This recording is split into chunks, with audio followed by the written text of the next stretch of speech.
What's up, folks? It's your boy Edub with another edition of the Weekend Wrap presented to you by BallersSports.com. First things first, man.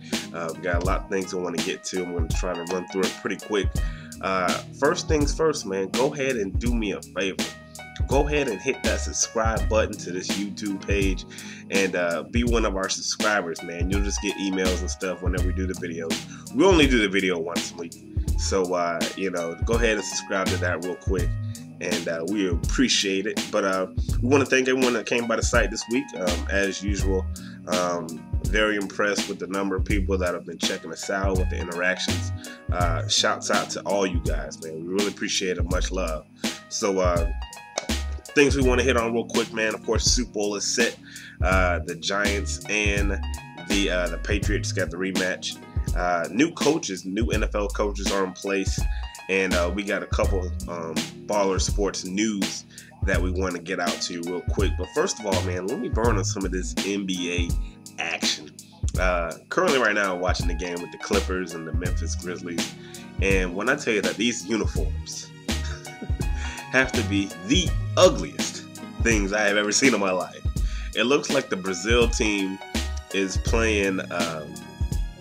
My old private school had these little powder blue uniforms back in the early 90s, man. It just looks bad. It looks really bad. But I can honestly say that I've watched more Clipper games this year than I have my whole entire life.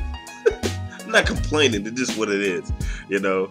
So shouts out to the Clippers, man. They got a good squad this year, and I think they're going to do some big things. But all of my buddies down in Florida. Now, I'm a Florida fan, but like I said earlier, I don't have a basketball team.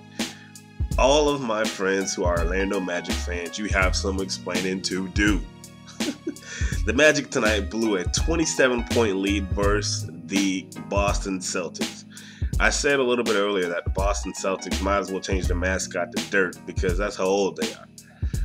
Now, look, I understand that this team is the Magic are playing their third game in 4 nights, and in the NBA, stuff like this happens. You cannot blow a 27-point lead, player. You can't do that, man. You got outscored 27-8 in the fourth quarter. 27-8. That's 8 points total. That means as a team, y'all scored 8 points. Now, you don't understand. That means in 12 minutes of a quarter, y'all scored 8 points. That's not pimping, man. That's not pimping. So, here's what we're going to do. We're going to have a moment of silence for the Orlando Magic.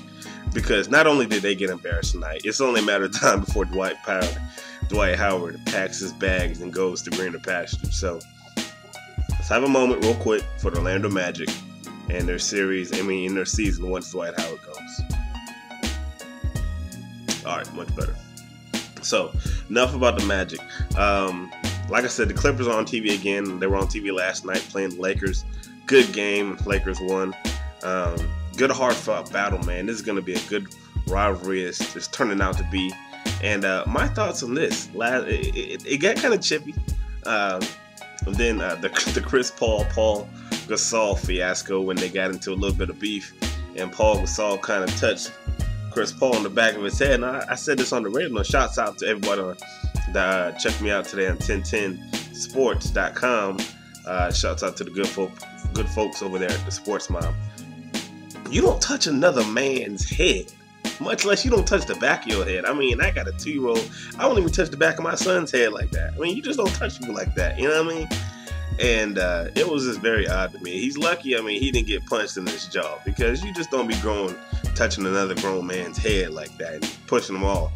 You know, I don't know, man. Shouts out to Chris Paul for keeping his cool, man, because, yeah, don't be touching the back of my head.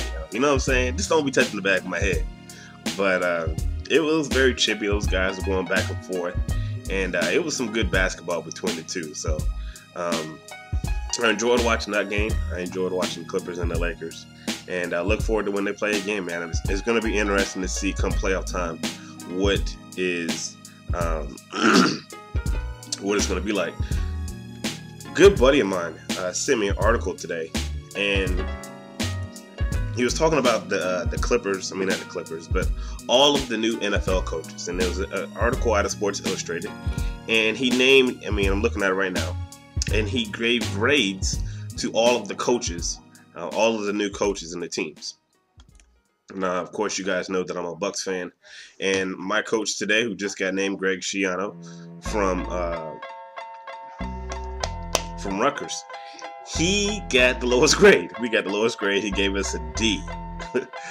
He rated all of them. I'm going to SportsIllustrated.com, SI.com. You'll find it. Dennis Allen of the Raiders, Mike Mularkey of the Jags, Chuck Pagano of the Colts, Jeff Fisher of the Rams, Joe Philbin of the Dolphins, and Romeo Crennel of the Chiefs. He went by and he rated all those things. And my thing is this: how can you give anybody a grade because nobody has coached yet? I don't understand. It infuriates me when all of these grades get given to draft class and players. Oh, they get an A for this draft, but yeah, they ended up being a bust. Why are you grading these guys? They have not done anything at all. So it's just ludicrous to me. My thoughts on Schiano: I don't like the pick. I don't love the pick, but I don't hate it. I think he can be a good coach. I like what he's done at Rutgers. I hope he does well. That's my guy now. I'm going to support him, and I hope he can get us going. But like I said, man, all these guys, they have a new outlook, and nobody knows what they're going to be just as of yet. So how about this? How about we grade them after they've played or after they've gone a few seasons and seen what they've done? How about that, huh? So those are my thoughts on the new coaching hires. Last but not least, Baller Sports News. First things first, follow us on Twitter at BallersSports. And if you haven't already, make sure you subscribe to our YouTube and find us on Facebook. I believe our show is on BallersSports Radio Show and Blog. So make sure you search us on Facebook as well. Exciting news. The podcast is almost ready to roll, man. We're going to roll that thing out. And when I tell you that it will be awesome, it will be awesome. It will be a mix between the blog and my just complete shenanigans. We're going to have some guests. We're going to be interactive, but I'm going to need your support. So, when I be having the information, when you see my tweets, when you see my statuses, make sure you come and check out your boy, man, because I don't want to be having a show with like 2 and 3 people, man. We're trying to do this big time and, just see where it goes. So, again, thank you guys for checking us out. As always, man, subscribe to the YouTube. Continue to check out the blog. We appreciate the support and all the love from everybody. And you guys have a good weekend. And next week, we're going to do a little Super Bowl preview. We didn't get into it tonight. We still got a whole nother week of all that stuff. So we'll get into that next week. Appreciate you guys checking us out. And have a good weekend. And we'll see you on the rebound. Peace.